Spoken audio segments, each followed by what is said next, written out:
What is going on, everybody? We're here. We didn't fake our deaths. We are here to talk about Matlock. You have electricity. So those are the two things that we have to make sure. That we didn't fake our death and that you still have electricity so we can do this. It's not the electricity I missed. It was the AC that I missed. Well, all joking aside, it was a pretty electrifying thunderstorm that went through here the last time we were going to do Mattalk, and it just wreaked havoc with our schedule and wreaked havoc with everything else. But it only lasted 5 minutes, like 5 to 10 minutes. It was a really short storm, but it took me out. Yeah, the aftermath of which was what was the concerning thing, And honestly, we probably shouldn't really, be too what's the word I'm looking for? Like, we have it easy because some parts of the country have had like massive problems in terms of, weather related catastrophes and tragedies. So we should really probably thank our lucky stars that we just had a bad thunderstorm and some people, several thousand people lost electricity. Yeah, stop being dramatic. I'm not trying to be dramatic. I'm just trying to be serious.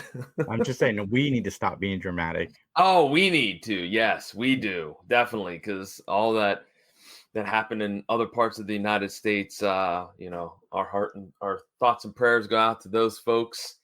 And but we're back. We're ready to go. We're ready to talk about an exciting 2-part episode.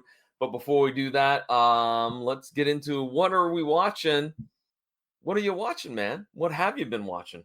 Well, Dexter's back, so I've been following that. It's a new season, which has been really solid so far. It has got me into Poker Face, the show with Tasha Leone. Is that her name? Yes. From American Pie? Yep. Yeah, that show. It's fun. It's very Columbo-esque, and I've been digging that. It's nice to occasionally watch a show that's pretty close-ended. I mean, there is a very, very small serialized element, but for the most part, it's very closed each episode.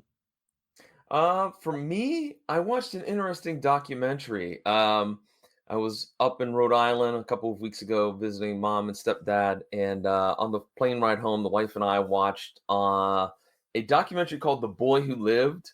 I'm sorry, David Holmes, "The Boy Who Lived." I never heard of this, and I can't believe I haven't. Now, for those that don't know, David Holmes was the stunt double, or one of the stunt doubles for Daniel Radcliffe in the Harry Potter movie franchise. And I'm not a huge Harry Potter fan. I'm just not. I haven't seen hardly any of the movies. I think I've seen a couple of them. Nonetheless, John's got a Harry Potter back tattoo, guys. Like it's like the Steve-O, if you know who that is. He's got himself on the back. John's got that, but for Harry Potter.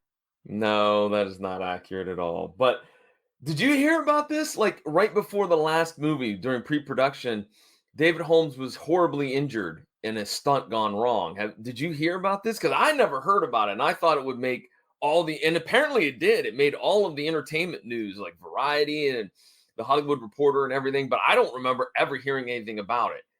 But it was an interesting tale about how that injury impacted Daniel Radcliffe, a couple of the other stunt professionals, and David Holmes, because he's paralyzed from the waist down. And it was real interesting. So I would highly recommend, especially if you're a big Harry Potter fan, definitely check it out. David Holmes, "The Boy Who Lived." I don't know. I think it's streaming on Paramount Plus, maybe. Go out there and look for it. If you, like I said, if you like Harry Potter, the books, the movies, whatever, I think you'll find it interesting. Even if you don't, I mean, there's some really tough parts to sit through, very emotional parts to sit through that make it a very good documentary. All right, well, we have a 2-parter, so that means we're gonna have a lot of notes. I have a lot of notes. A couple hundred pages. Seems like it. Well, anyways, then if you're ready, Jason, I'm ready. Let's get on into our opening statements. Well, it's a 2-parter. As I mentioned, it's called The Evening News. And part 1, the original air date was April 24th, 1992, with part 1 or excuse me, with part two. Part two's air date, I Can Talk This Morning, is May 1st, 1992. So a two-parter, and we do have a few guest stars that we need to talk about. The first one we're going to talk about is Leon Russom. He'll be playing the role of Doug Levitt. You may also know him as a man in the woods in A Quiet Place. The sheriff in 2010's True Grit. Malibu police chief in The Big Lebowski. Detective Miles on The X-Files. Brian Kearns on The Practice. Salvatore Mancusi on Port Charles. Jonathan Krantz on Prison Break, which I think you were a big fan of Prison Break, weren't you? Never seen it. You never saw Prison Break? Oh, I could have swore that you were a big fan of that. Well, and he has quite a few other credits to his resume. So Leon's going to be playing Doug, and also kind of another character, sort of. We'll talk about that as the notes unfold. Is there anything you would like to touch base on when it comes to Leon and his performances? I'm not seeing anything that really stands. He was in the wonderful 1994 movie Double Dragon, which I saw in the movie theaters. And during one of the explosion scenes, my screen started to smoke. Come to find out that the theater caught on fire. Me and my aunt just thought it was a really cool, 4D type experience. I don't know that I've ever been watching Double Dragon. I think I picked it up at a garage sale on DVD too. I think I have it downstairs. I should watch it. I know it's awful. I can't believe that your aunt thought that there were some special effects going on in the theater, because that's pretty funny. All right, moving on to our next guest star. Stuart Margolin will be playing the role of Nelson Adelson. You may also know him as Stillmore in Iron Eagle 2, not Iron Eagle 1. Philo Sandine on Brett Maverick. Angel Martin on the Rockford Files and many of the Rockford File TV movies. Little Joe and Kelly's Heroes. Ames Janchil in Death Wish. And many other one and dones for such shows as NCIS, Hill Street Blues, The Fall Guy, The X-Files.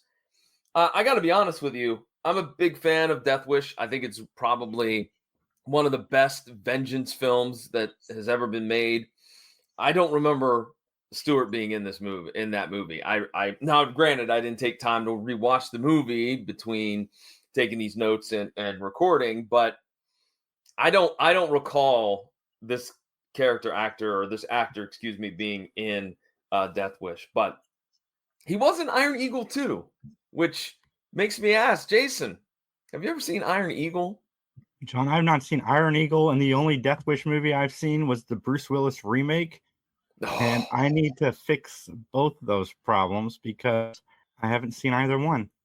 Well, Death Wish, you definitely need to see. Death Wish 2, 3, you can forget. 4, you can forget. 5, you can forget. Because those 3 are terrible. They're bad. Listen, they're awful. if I commit to a franchise, John, I am in for all 5. Okay. My grandmother loved the Death Wish movies. I'm really surprised I never seen them, to be completely honest. But he was also in your favorite. Oh no, never mind. That's Jake and the Kid, not Jake and the Fat Man. I wonder if the kid became the Fat Man. I did the same thing. I wrote it down. I'm like, wait, that's not Jake and the Fat Man, and then I crossed it off. But side note, I saw Spellbound recently, which is a Hitchcock film, and a young William Conrad and a much thinner William Conrad is in the movie. Nice. And rest in peace to Stuart. Anyways. All right, and our last individual guest star is Jim Jansen. He'll play the role of Joe Bivens. You may also know him as Dean Wilkins in Water for Elephants, Reverend Archie Skinner in Gilmore Girls, the chef in AI Artificial Intelligence, Marshall Kennedy in Boston Legal, Congressional Committee member in Charlie Wilson's War, Reverend Fielder on Step by Step, Dr. Warburg on The X-Files, and he was in 2 other Matlock episodes already, both of which playing a landlord. The first one was season 4, episode 7, The Star. where there was the aging scream queen who was found dead, and they thought the director did it. It was very kind of an over the top type of like they were doing a horror movie. And you remember that one where the knife blade, didn't go. It was a real knife, yada, yada, yada. Mm-hmm. And then, I think so. yeah. And then the next time that we see Jim is when he is in the episode called The Con Man, which is season 4, episode 8, where he was he was like the dapper, smug con man that basically he supposedly killed another con artist, and Ben takes up the case. And the big thing was the dapper con man tries to woo Michelle and kind of gets her to kind of ride that line of being, on Ben's side or on his side. So there you go. I want to know how he ended up getting back-to-back episodes, or if it's part of the theory that we have is that some of these episodes were shown out of a correct chronological order. Yeah, I think that's the answer. Yeah.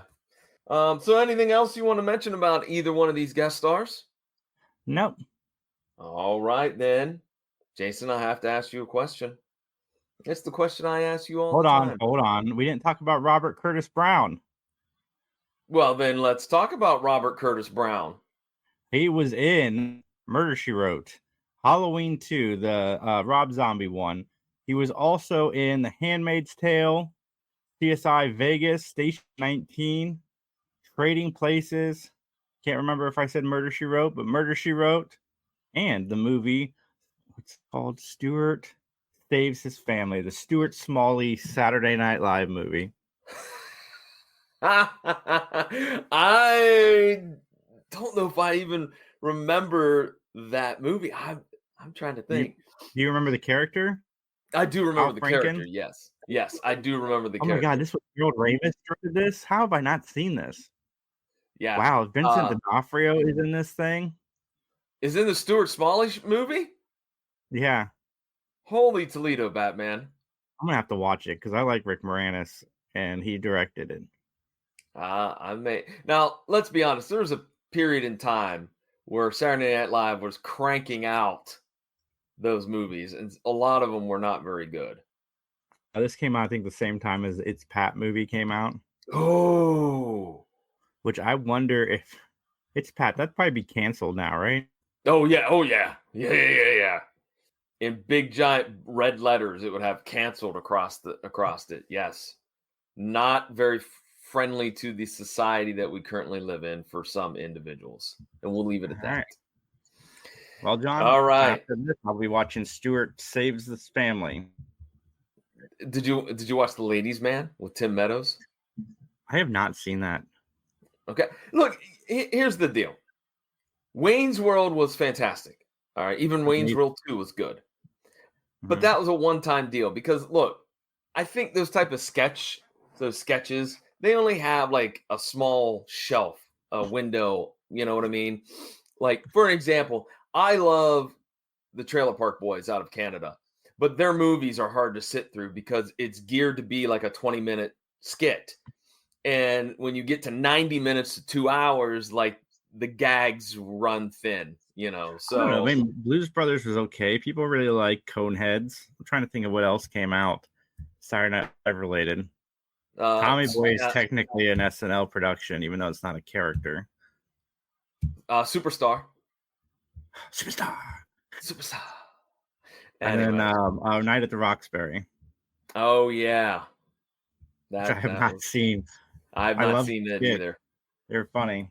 Chris Kattan really wants a sequel to that. I have a feeling. I think Chris Kattan is looking for a lot of things to be sequeled so he can ride on in there. Guys, hashtag justice for Chris Kattan. I don't know if he's done anything bad or not, but no, do not hashtag that. Let's get him back into movies. All right. Well, anyways, Jason, I have a question to ask you. And that question is, are you ready to give your opinion, solely your opinion, and only your opinion, so help you? Corky Romano 2. I do. Let's get ready to testify.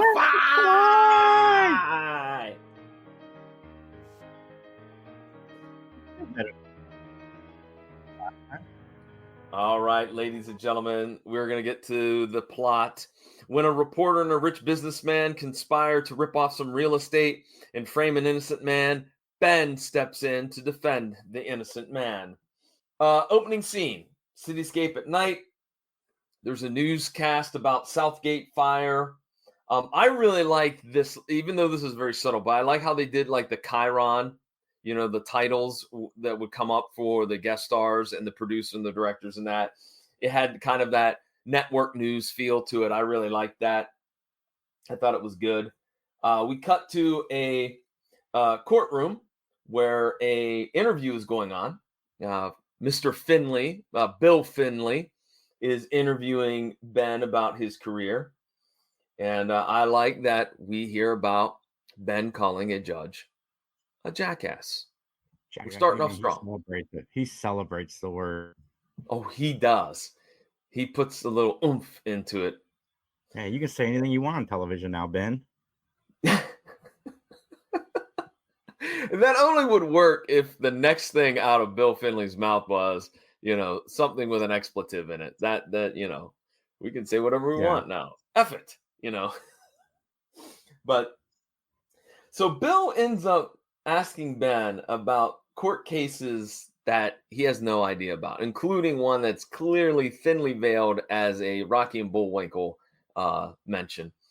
And basically, it's just a big rib on Bill Finley. It was like the producers had fed him a bunch of lines to read, which, okay, I guess that's a funny rib. But number one, to me, I didn't think it was live. I thought it was just a regular, just like a shoot, like they were shooting it and then they were gonna post production it. So I don't get what the rib is. Like I don't see where it's so funny or so ingenious or anything along those lines. That he would say it. I mean, they were watching from behind the camera. It was just for them to have a quick chuckle. Yeah, but I just think I don't know. It was something that I just thought, and then again, why didn't Bill read through these questions before talking to Ben? Well, he obviously doesn't know who Rocky and Bullwinkle are. No, he's not the brightest bulb in the pack. And he'd be of the age where he would know that. You know what I mean? Like chronologically aged in that way. Mm-hmm. I don't know. Well, anyways, we cut to a scene then where Doug has a meeting with Diane Doug and Albert has a meeting about Diane and her ratings. And her ratings are not real strong right now. And then we cut to a scene where there's a press conference for Joe Bivens, who announces that he is running for Senate. And again, Bill Finley is fed a bunch of stupid press releases that are fake. And like an idiot, this one's even more egregious because it happened to you once before. You think you would be a little bit gun shy and be like, I don't know. I don't know if I'm going to read this without proofreading it. You know what I mean? Mm-hmm. When he finds out that when he finds out that he's duped again, he's really upset. And so he goes, and this time Doug says, hey man, I know I was behind the first one, but this one, I had nothing to do with it. Well, turns out that Albert fires Bill Finley because of this, this controversy, if you will. So we go to a scene where Albert and Doug meet to discuss an error in the broadcast of the news from the previous night, where basically Diane had said that there was this property that was for sale. It wasn't really for sale, but Nelson Adelson had the land and he decided, well, since everybody wants this land, I'll just go ahead and sell it. And he makes a killing. So they talk about how they're going to kind of take the option to kind of smooth things over and correct the story and whatnot.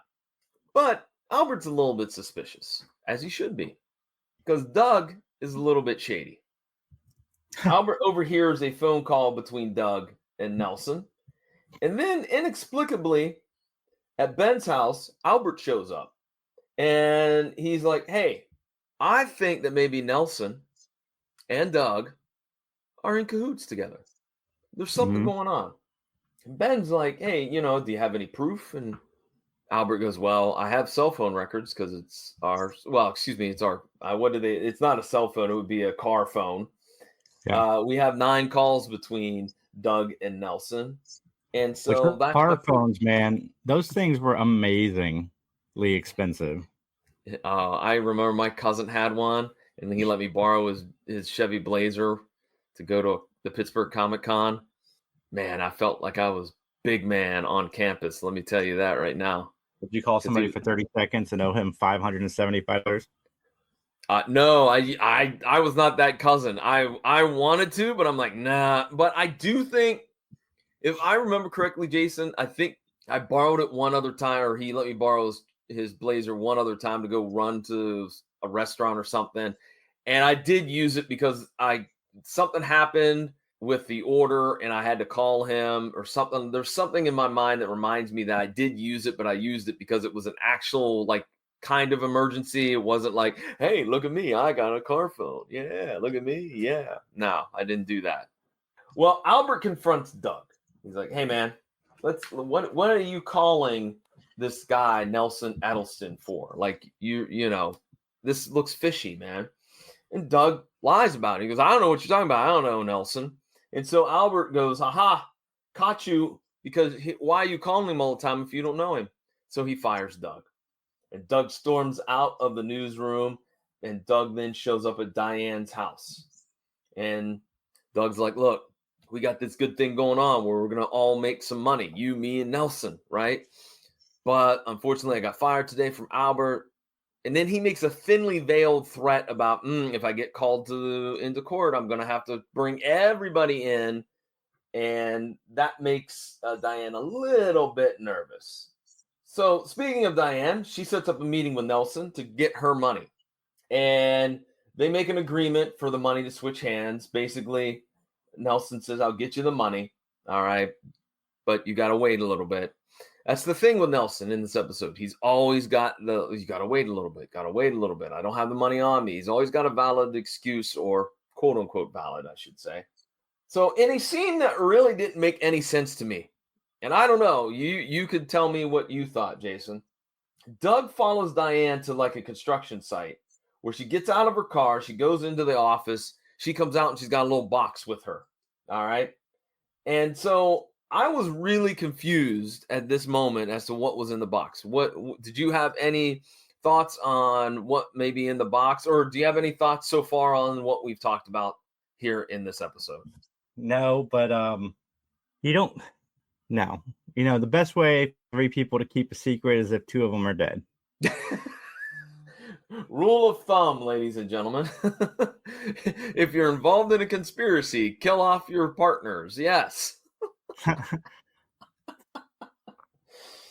We go to a scene now where there's a janitor that throws some stuff away, and then a bum comes around and he starts rummaging through the dumpster. And then all of a sudden there's a flashlight, and Doug is there, and he's like, hey, man, how would you like to make a couple $100, right? And so the bum agrees. Doug gets him all like new clothes, gets him a haircut, gives him a shave, fixes his teeth. Like, this is a real elaborate, complex setup here that I'm like, is this really happening? Is this really happening? Jason, what did you if think? you're gonna do what he plans on doing, you gotta do it right. I guess, but this seems just really ridiculous. But nonetheless, the bum and Doug go out to his summer cottage. It's not determined which one of them we see walking in because they kind of look a little bit alike. But nonetheless, into the cottage goes Doug, we'll say, and kaboom! It all blows up because Diane was off in the distance watching. And I just got to say, like, I hope you know what you're doing, because I have a feeling I've never bombed a house before or any structure, but I imagine it's not as easy as just going press a button. Like, I got to figure that there's something else you got to do. You got to hook up the detonator, and I don't know if that's in Diane's skill set. What say you? Well, I guess that we didn't have the internet back then. I did we have the internet in 92? No, we I think did we not. did. It's still about a couple of years away. Yeah, I look mean, that we up. may have had a rudimentary internet, but it wasn't open to the public. I'll go out on a limb and say that. It was still in early stages, but I mean, we're pretty close to getting AOL. Like we're within a year or two. But yeah. So I don't know how she knows how to. I mean, she is a news person, so maybe she covered a story. Ah, I think that is the actual excuse that they give for not for Diane, but for somebody else, I believe. It's in my notes. We'll get to that in a few minutes. Well, the bum was the one that blew up, and the cops immediately think that Bill Finley did it because he has motive to kill Doug, or Doug, if you will, in quotation marks. But Ben is representing Bill Finley, and Albert is paying Ben's fee. Now, going back a few moments, how does Albert know Ben? Because they seem very, very, very like close, to like they know each other somehow, professionally or personally. That's never discussed in this episode. Yeah, I think it's just from the story that he's Yeah. doing on Ben. Okay. Because Well, Ben's Ben very interviews. annoyed with him. I can't imagine they're friends because you only, I mean, let's be honest, you don't have time for one annoying friend, and he's got Ace right next door. So this guy is probably just a guy that covered his story. Okay.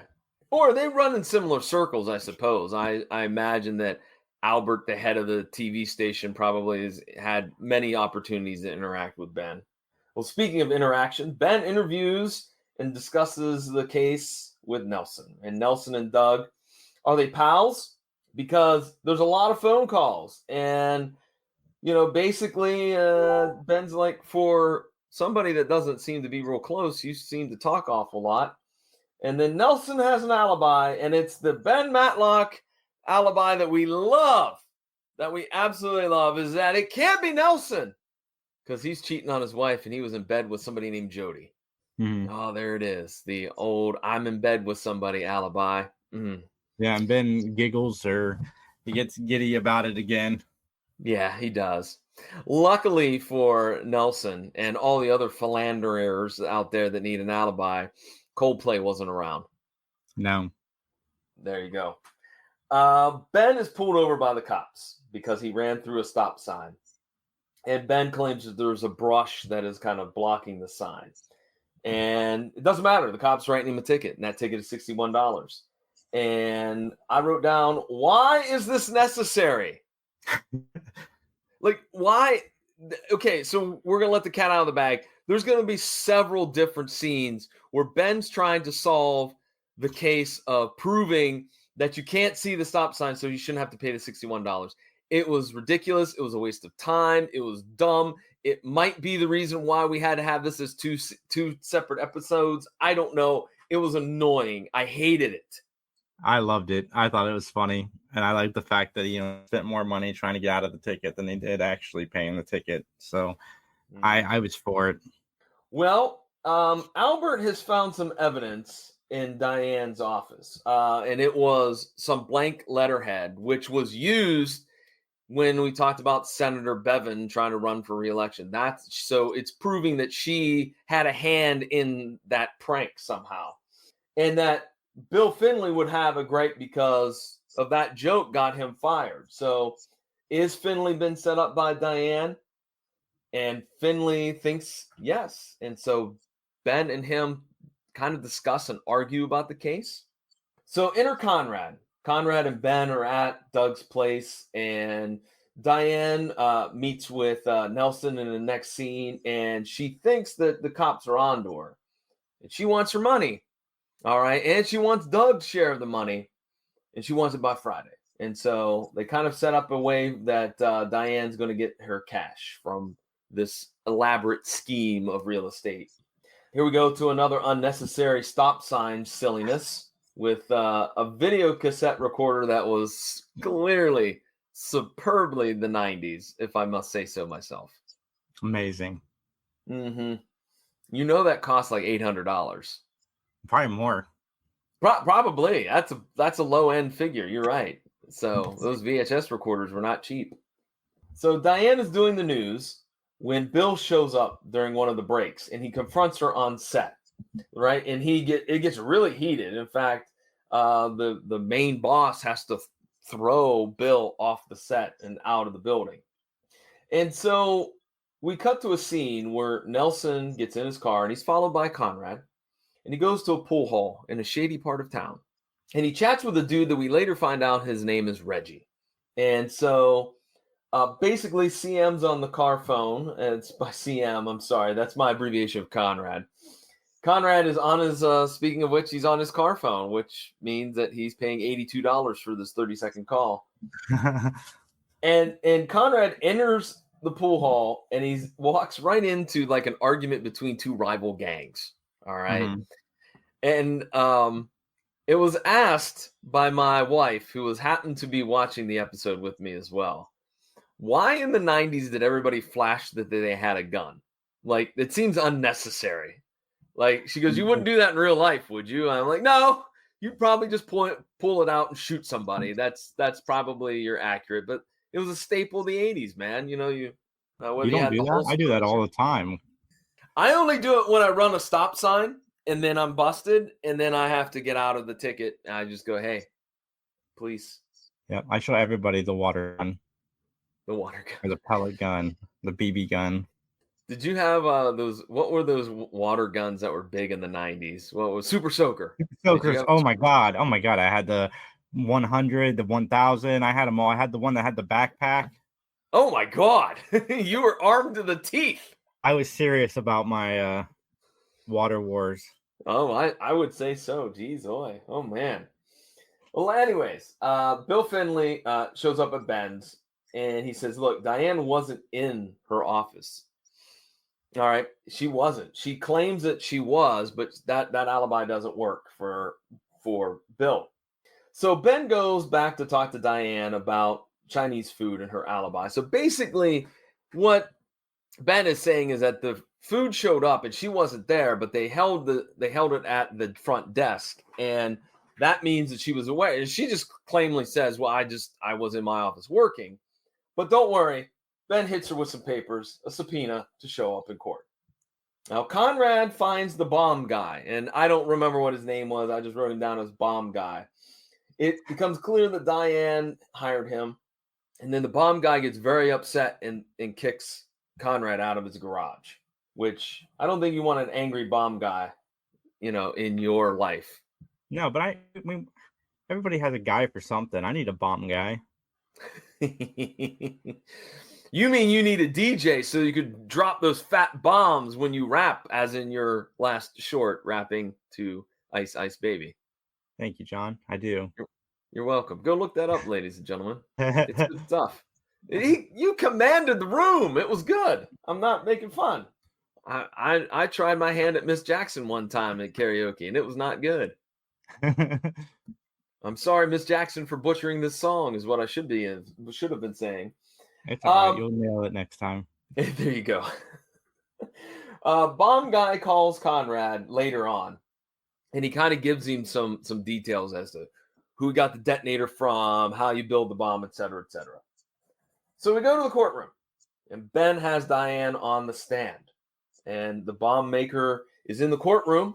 He's identified when Ben asked him to stand, and that he has immunity, and he's willing to testify to everything that went on with Diane and the bomb. All right. Meanwhile, we cut to a scene where Nelson and Reggie talk in a park, and as Nelson's leaving, Doug, air quotes, stops him and tells him, hey, man, I want my money. And I can't believe Diane had me almost killed, et cetera, et cetera. And so there's a big confrontation. So Doug wants his money. But again, Nelson doesn't have it. So Doug says, listen, I want my money, and we're going to fix this situation. So we cut to a scene where Diane returns home from a hard day's work. And lo and behold, Doug is waiting for her in her darkened condo.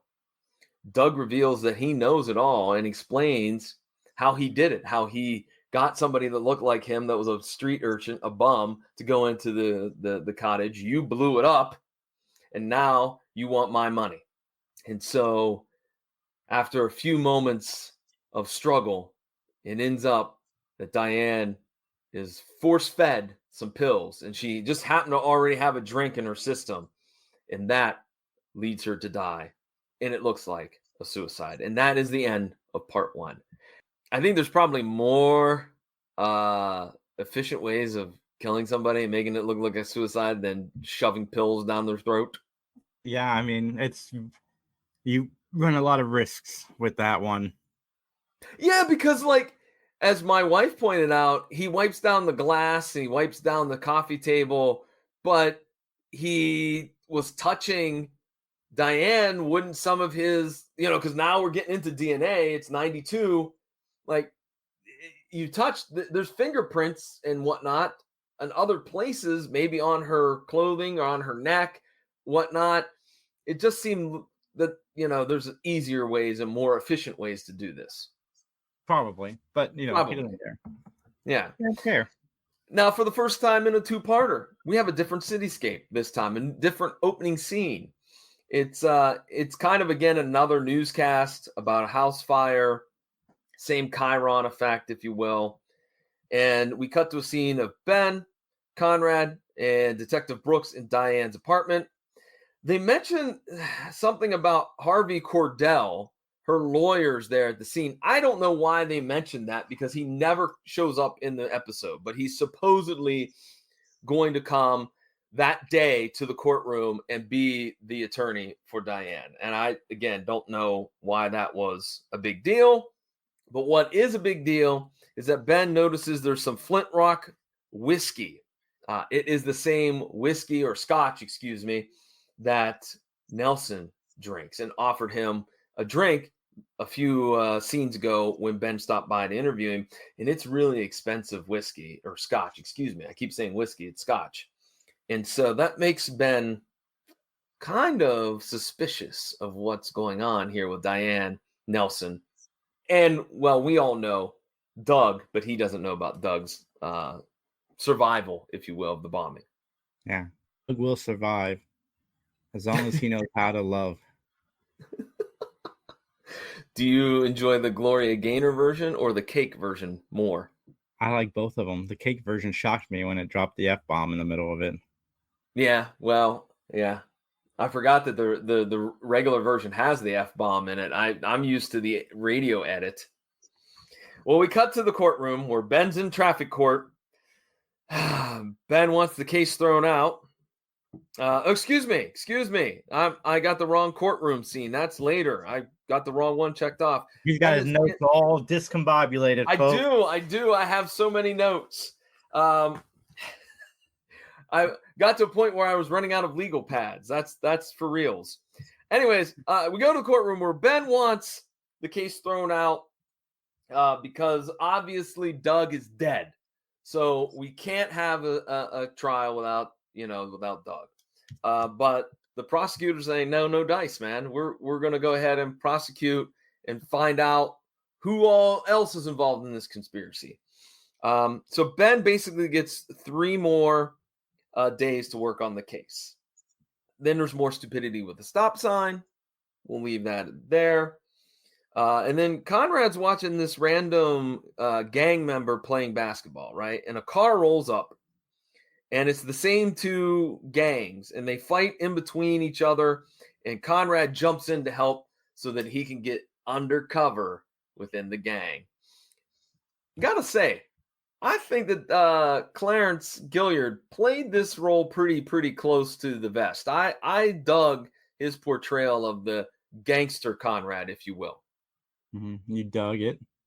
No, okay, there you go. I meant D-U-G, but anyways. Ben and Bill chat about the case, and Ben reveals that Detective Brooks is now looking at Diane's death as a homicide, right? Because she had all these plans to take off one-way trip to Brazil. If you have all this money and you're going to Brazil, it doesn't make any sense that you would kill yourself, right? Yeah. So that is a little bit suspicious. All right. Now we got to find my other notes. All right. There is, let's see. Yep. Okay. There's more stop sign foolishness. Conrad explains that Nelson apparently gives money to this guy, Reggie. And then Reggie has his gang go down to the Southgate neighborhood and wreak havoc, right? so that then Nelson can buy up the land cheap and sell it at an exorbitant price. All right. So then we go to a scene where Ben confronts Nelson about the Flint Rock Scotch being in Diane's place and his association with Reggie, which he claims, I don't know what you're talking about. So Ben kind of maps out all the events of that day. And what does, of course, wonderful Nelson say? I was at a fundraiser. I'm at a fundraiser trying to help the kids, the wayward youth of Atlanta. So then Doug and Nelson, they meet up in a bathroom, and it's revealed that the cops are looking at Diane's death as more of a murder. Mhm. So Doug is going to skip town. He's like, look, I'm going to skip town. But Nelson's like, no, you're not. No, you're not. You're going to do one more delivery. You're going to deliver some money to Reggie. And so Doug indeed does that. All the while, Conrad is undercover.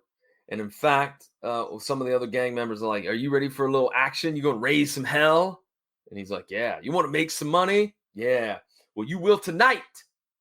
That's what the one gang member tells Conrad.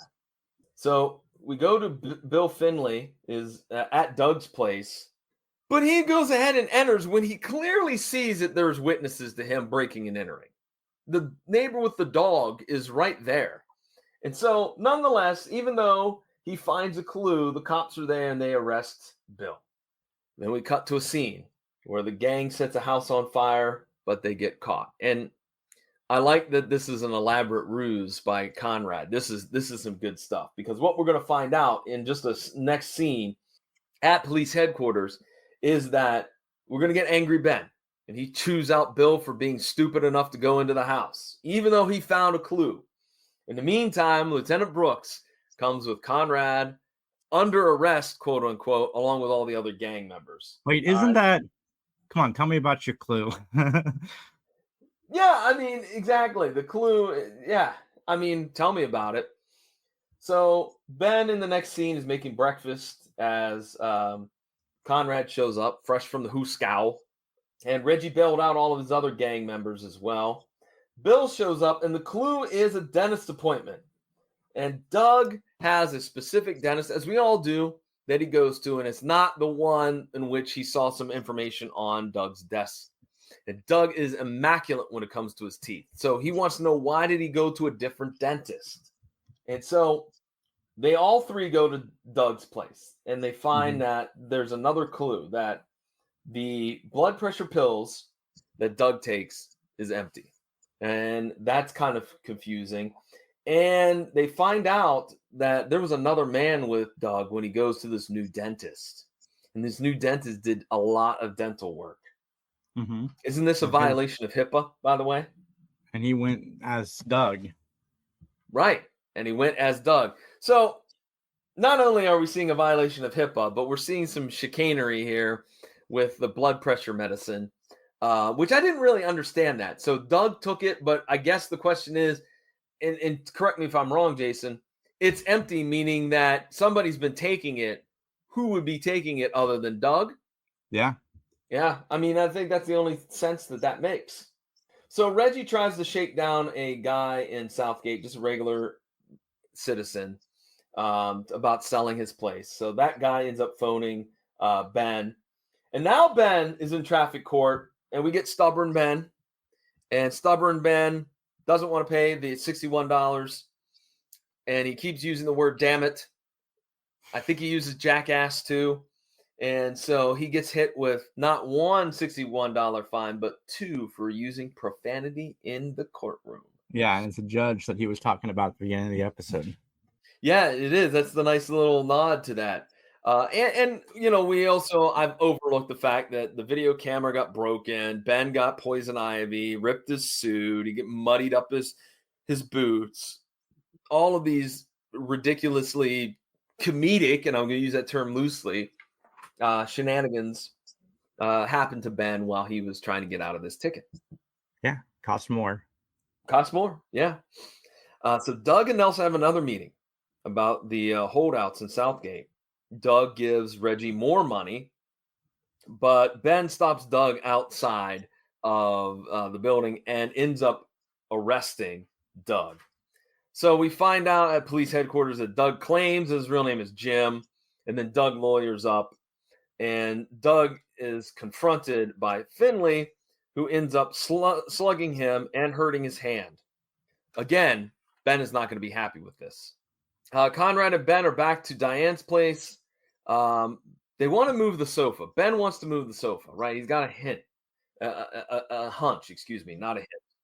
And so I like how he kind of fakes the back injury, like, but Conrad eventually moves the sofa, and they find a pill behind the sofa. So then Ben argues with the judge that he gets one more person to talk about, because the judge is ready to throw out this case because Diane's dead, Doug's dead. There's no point. So Doug is called to the stand. Which technically, all you have to do is turn the evidence over to the cops. This scene is there just for us as the audience. Oh, yeah, absolutely. Closure. Absolutely. Again, cut this out. We have a 1 hour episode, but I digress. Doug refutes partnership with Nelson. Doug puts a lot of the blame on Diane. Basically, Doug's claiming that he was fearful of Diane, so he left. He was lying low in another city. Doug's BS is played along with by Ben, but Ben purposely says that, look, you had an idea, Doug. Basically, you say the wrong information that leads to a lot of money being exchanged hands in real estate. Diane got greedy. You swapped somebody out for somebody else in the explosion. The dental work matches both yours and Doug's. Like, it's all right there, man. It's all right there. And Diane pushed the button, and unfortunately, the bum was killed and not Doug. And then Ben presents the sleeping pill as evidence, and there are prints on the pill that match Doug's. What do you say about that, man? Yeah. I mean, I don't know how this Doug guy was walking around with nobody noticing that he was alive. That's my biggest gripe with the episode, is this guy's just walking around like I agree. He's got some stones. Yeah. Well, Bill Finley's back in the newsroom because Albert gave Finley his job back. My question is, would you take it? Because it seems like you were the butt of every joke. Like, I don't think that's going to change any, maybe a little bit, but I don't know. Would you want that job back after everything that happened? No. Well, no. Yeah, I mean, what else is he qualified for? He's not the brightest tool in the shed, or you know what I mean. That's true. Yeah, that's true. So, all right. Well, Jason, is there any other comments, or should we jump on into wrapping up this episode? Let's do it, John. All right, let's get ready for our closing statements. This is the part of the podcast where John and I will fake our death, run off to Alaska, and live as Walter and Cronkite. I give this episode a 4. I had a good time watching it. It's one of my favorite two-parters. I know John and I are going to be completely split on this, but I had a good time with it. A lot of good time with it, except for my biggest gripe was that Doug's just walking around after he's faked his death. Like, not going to notice me. I'm Clark Kent. And that was Superman that died. So we're good. Okay. I gave it a 3, so I'm one lower than you in your rating. I thought you were going to go lower than that. No, because there were some good things. I liked the Chiron setup at the opening scenes. I thought that was cute and original. I actually thought that there was some good acting. I thought that Clarence Gilliard Jr. did a great job as gang member Conrad, because I don't know, sometimes it makes me feel like Conrad's not tough enough. You know what I mean? Because he's always involved in physical altercations and is on the losing end. But this, I think he pulled off real well. I think the lady that played Diane did a fantastic job too. I think she was a really good, conniving, cunning woman. I thought she did a great job there. I didn't like all the stuff with the stop signs. I know it was there for comedic effect, but in an episode that's going along, I think you could cut that out and just minimize it. You know, maybe we just needed like one scene, the setup scene, and then you could just insert some dialogue to explain it away. I also kind of agree with you. I think the plot was really jumbled here because you had Reggie's thing going on with the gangs, and you had Nelson's thing going on with the gangs, but also going on with Diane and Doug. You had Doug's fake death. There was a lot going on in this episode that I felt they could have streamlined some things down. Like, I don't know if Reggie and the gangs were necessary, to be bluntly honest. So, no, probably not. All right, with that, then, ladies and gentlemen, let's start wrapping things up here. Jason, what's going on with the Three Geeks podcast, man? We are live Saturdays at 7 p.m. I will be off the show for the next 3 weeks, but I will be back very, very soon. But guys, go check it out. We have fun interviews that we've released, shorts every day, lots of fun stuff happening. Jason doesn't want to tell you he's sitting out a 3-week suspension for drinking Max's beer. So I did. Sad. No, really, you're going on another adventure to doing more cons, right? Well, I will be wrapping that adventure up today, Jeff. I'm on my way back tomorrow. All right. So I guess I've only got another week off. Oh, wow. Look at you, Mr. Fancy Pants.